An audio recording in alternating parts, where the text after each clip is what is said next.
যুগে যুগে মানব সম্প্রদায়কে হেদায়েত করার জন্য মহান রাব্বুল আলামিন ধরার বুকে অসংখ্য নবী ও রাসূল প্রেরণ করেছেন। এ ধারার পরিসমাপ্তি ঘটে প্রিয় নবী হযরত মুহাম্মদ সাল্লাল্লাহু আলাইহি ওয়াসাল্লামের আগমনের মধ্য দিয়ে।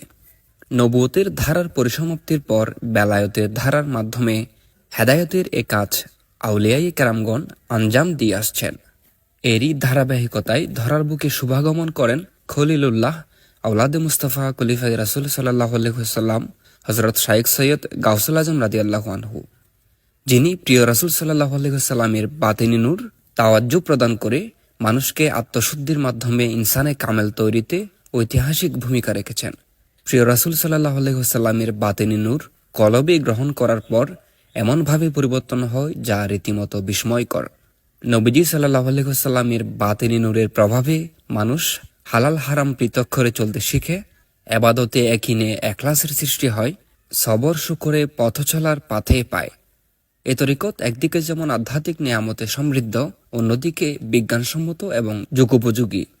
শনিবার 29 নভেম্বর বেলা 3টা হতে মুনিরিয়া যুব তবলিগ কমিটি বাংলাদেশের উদ্যোগে রাজধানীর বাইতুল মোকাররম জাতীয় মসজিদ পূর্ব গেট সম্মুখস্থ ময়দানে অনুষ্ঠিত ঐতিহাসিক এশায়াত সম্মেলনে উপস্থিত লাখো মুসলমানের উদ্দেশ্যে প্রধান মেহমানের বক্তব্যে কাগতিয়া আলিয়া গাউসুল আজম দরবার শরীফের মাননীয় মুর্শিদ আওলাদে রাসূল হযরতুল হাস আল্লামা অধ্যক্ষ শাইখ সৈয়দ মুর্শিদ আজম মাদাজুল্লাহুল আলী এসব কথা বলেন।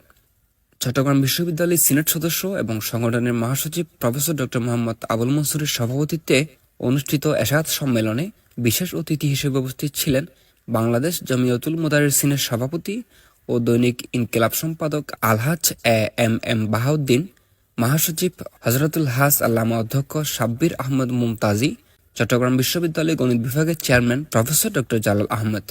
বক্তব্য রাখেন মুফতি মাওলানা কাজী মোহাম্মদ আনোয়ারুল আলম সিদ্দিকী, মাওলানা মোহাম্মদ আব্দুস সবুর, মাওলানা মোহাম্মদ ফুরকান, মাওলানা মোহাম্মদ জসিমউদ্দিন, মাওলানা মোহাম্মদ এরশাদুল হক, মাওলানা মোহাম্মদ জসিমউদ্দিন নুরি, মাওলানা মোহাম্মদ রকিবউদ্দিন, মাওলানা মোহাম্মদ গোলাম রব্বানী ফয়সাল ও মাওলানা মোহাম্মদ সায়েব। মিলাদ ক্যাম্প শেষে মাননীয় প্রধান মেহমান দেশ, জাতি ও বিশ্ব মুসলিম উম্মার সুখ, শান্তি, সমৃদ্ধি এবং কাগতিয়া আলিয়া গাউসুল আজম দরবার শরীফের প্রতিষ্ঠাতা হযরত শাইখ সৈয়দ গাউসুল আজম রাদিয়াল্লাহু আনহুর ফুইজাত কামনা করে বিশেষ মোনাজাত পরিচালনা করেন।